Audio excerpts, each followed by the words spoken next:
안녕하세요. 5월 2일 금요일입니다. 제가 어제 4월 31일 얘기를 좀 잘못 이거 그랬을까봐 걱정돼서 그럴 것 같아요. 착각할 수도 있죠. 죄송합니다.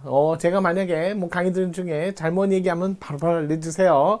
저도 인간인지라 말이 헛나오거나 좀 기억 못할 수도 있고 막 그래요. 자, 5월 2일 금요일입니다. 이제 5월달 본격적으로 시작됐는데요. 목요일날 주룩주룩 비가 왔으니까 이제 한동안은 조금 이제 정상적인 기온으로 가다가 또 이제 다음 주 연휴 지나고 막 그러면 또 뜨거워지겠죠. 예. 자, 날씨가 아주 요상하니까요. 건강관리 잘 하시고요. 오늘 5월 2일 금요일 국가직 9급 인허가 의제제도 행정법 이제 오늘 문제까지가 국가직 9급 문제 마지막인 것 같아요. 마지막 문제 잘 유종의미 살펴볼게요. 자, 인허가 의제 효과. 자, 요거에 대한 설명으로 옳지 않은 것은 일단은 인허가 의제 제도에 대해서 살펴볼게요. 자, 인허가 의제 제도죠. 이거 행정기본법 24조부터 26조의 규정이 있어요. 26조에 인허가 의제에 관한 일반적인 거고, 그 다음에 효과 25조, 26조는 사후 의제 제도에 관한 문제, 그 다음에 효과, 그 다음에 사후 처리 절차에 관한 얘기, 이렇게 하고 24, 25, 26조가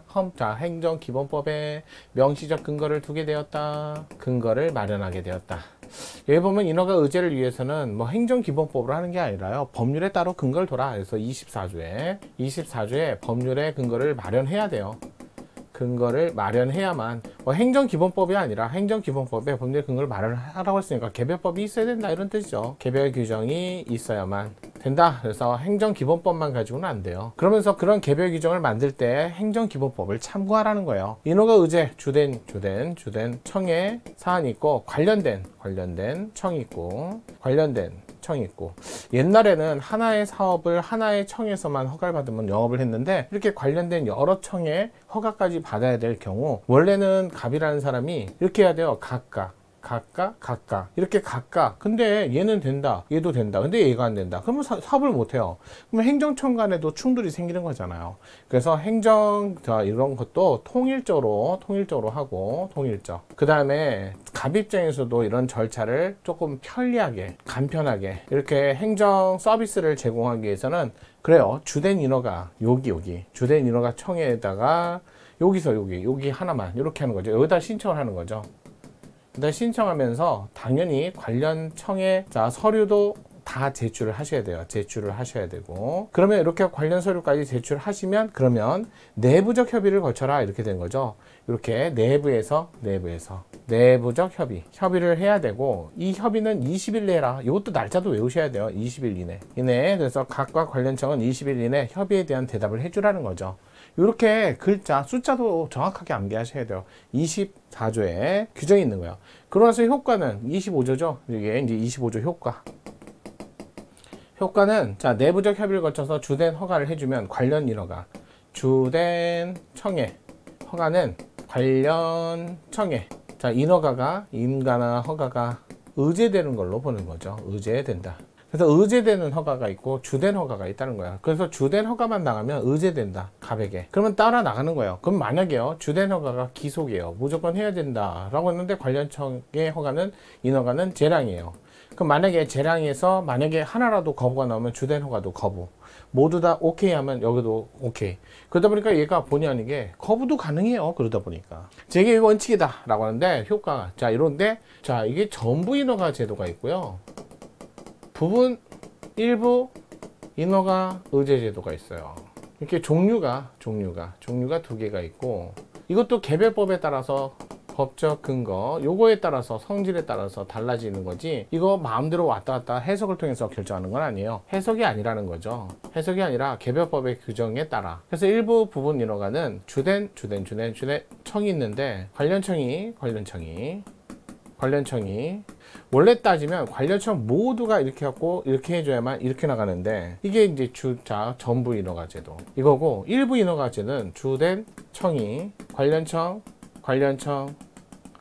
그 중에 일부만도 의제되면 이렇게 갖고 처분이 나간다는 거예요. 그래서 그러면 요 일부만도 이거는 나중에 추가하면 된다는 거예요. 추가 사후 추가. 그러다 보니까 나중에 쟁송을 할 때는 전부 인허가 의제되도록서는 주된 청과 쟁송을 해야 되고 일부 인허가 의제 제도는 굳이 주된 청이 아니라 의제되는 청과 문제되는 청과 쟁송을 하는 거예요. 그래서 이게 좀 달라요. 그러면 대부분 그러면 뭐 어쩔 땐 전부 인허가 법률이고 어쩔 때는 일부 부분 인허가 법률입니까? 이게 아주 예외거든요. 이게 예외. 얘 판례가 몇 개 없어요. 외우셔야죠. 오늘 자 객관식 지문에도 있지만 그런 것들 한 3개 정도 있어요. 주한미군 같은 거 있잖아요. 자 이런 이전에 관한 법, 이전에 관한 이런 것들이 바로 일부 인허가 의제제도. 그다음에 주택사업계획법의 주택사업계획 승인, 이것도 일부 인허가 의제제도. 또 자 중소기업 창업지원법이 있어요. 이렇게 3가지 정도만. 적어도 행정법 하면 중소기업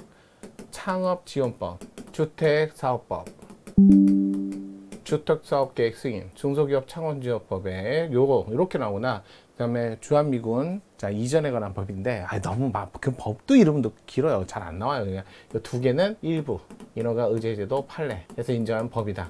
법대로 가기 때문에 그래요. 요건 좀 보셔야 돼요. 이게 뭐 이게 허가를 하든 인가를 하든 모든 영역에서 다 쓰는데 개별법이 있을 때는 이게 행정 편의하고 그다음에 행정청 간의 어떤 충돌을 방지하기 위해서. 자 옳지 않은 거 한번 볼게요. 인허가 의제의 효과는 주된 인허가 해당 법률에 규정된 관련 법률이 다 가는 게 아니라 해당 법률 안에서도 인허가에 관련된 것만, 그 법에 규정된 것만 한정된다. 맞아요. 국토계획 이용에 관한 법률상 건축물의 건축에 관한 개발행위 허가 의제되는 건축허가청이 국토계획 이용에 관한 법률이 정한 개발행위 허가 기준에 부합하지 아니하면 원래 건축허가 기속이거든요. 그런데 이게 만약에 의제되는 사안이 있는데 의제되는 게 재량이라면 재량에서 거부 나오면 주된 허가도 거부가 나올 수 있어요. 3번 주택사업계획 승인, 주택건설사업계획 승인 요거 나오면 일부 인허가 의제제도 바로 나오셔야 돼요. 주택건설사업계획 승인. 그러면 쟤는 주된 허가를 갖고 싸우는 게 아니라 의제된 허가 취소를 구할 것이 아니라가 아니라 요걸 구할 것이다. 이게 너무 많이 나왔어요. 근데 중소기업 창업지원법하고 요거하고. 4번. 그래서 3번이 정답. 틀린 답이죠. 4번 어떤 개발사업 시행과 관련한 인허가 근거 법령이 절차 간소화 위해서 관련 인허가 의제를 처리할 수 있는 근거 규정을 따로 둔다면 사업 시행자는 인허가 신청을 하면서 반드시 관련 인허가 처리 신청할 의무, 관련 서류도 갖추 제출할 의무 있는 것. 그러니까 처리를 신청할 의무가 있는 것은 아니다. 그래서 인허가 신청하면서 나머지는 관련청에다 하는 게 아니라 주된청에다 하면 돼요. 그러니까 관련청에다만 하면 돼요. 주된청에다만 하면 돼요. 관련청에 인허가 신청 따로 하실 필요 없어요. 그냥 주된청에 신청만 하고 거기다 서류만 제출하면 되지 신청을 따로 할 필요가 없습니다. 신청은 따로 할 필요가 없어요. 같이 서류만 제출하는 거예요. 이렇게 해서 정답이 3번이라는 거 이제 아셨죠? 저랑 같이 하셔서 한 주일은 즐거우셨나요? 아닌가요? 자, 주말에는 깡논 정인원과 함께 하겠습니다. 감사합니다.